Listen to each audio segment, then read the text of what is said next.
rrugëve dytësore drejt pazareve të fundjavës, kafshët transportohen të ngjeshura në traktore dhe vetura private, pa hapësirë të qëndrueshme në këmbë, pa ajër të mjaftueshëm, pa ujë.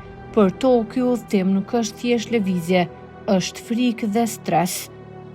Të mbledhura mbi njëra tjetrën, kafshët pretojnë zhurmë, lëkundje e dhimbje, disa plagosen gjatë rrugës, të tjerat mbërrin të raskapitura të traumatizuara edhe para se të nxirren për shitje. Ky realitet nuk ndodh vetëm këtu.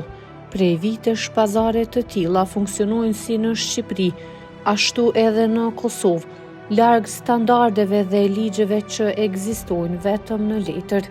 Elza Ramadani, themeluese e Fondacionit për të drejtat të kafshëve, shpreh shqetësimin rreth transportit të kafshëve drejt pazareve të tyre. Për ne ka shumë ankësi të ndryshme, pastaj edhe mbajtjet kafshëve në ferma në përgjithësi, po dhe shitja, transporti mos e harrojmë, transporti bëhet në mënyra të jashtëzakonisht të këqija.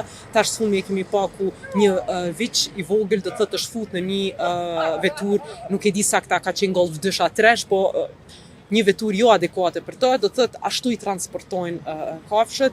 Pastaj edhe therrja, siç e cekëm, është jashtëzakonisht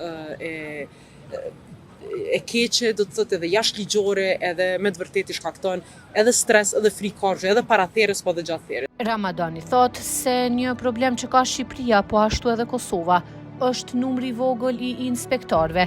Ajo pohon se edhe ata inspektorë që punojnë, kryesisht punojnë në ditë të javës, ndërsa pazaret e kafshëve zhvillohen në ditë të vikendit.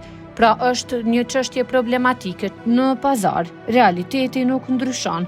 Kafshët nxirren për shitje në hapësira të hapura. Nuk ka dokumente që gjithashtu dëshmojnë prejardhjen apo agjendën e tyre shëndetësore. Ka vetëm zhurmë, nxitim dhe tregti. Transporti i kafshëve rregullohet me ligj, si në Shqipëri, ashtu edhe në Kosovë. Ligji kërkon që kafshët të transportohen pa u shkaktuar dhimbje, frikë apo vuajtje, por pamjet tregojnë të kundërtën. Kafshët e ngjeshura në traktore dhe vetura private, pa hapësirë, pa ajër dhe pa kushte minimale. Ligji ekziston, por për kafshët në këtë rrugë, ai nuk zbatohet me vite të tëra.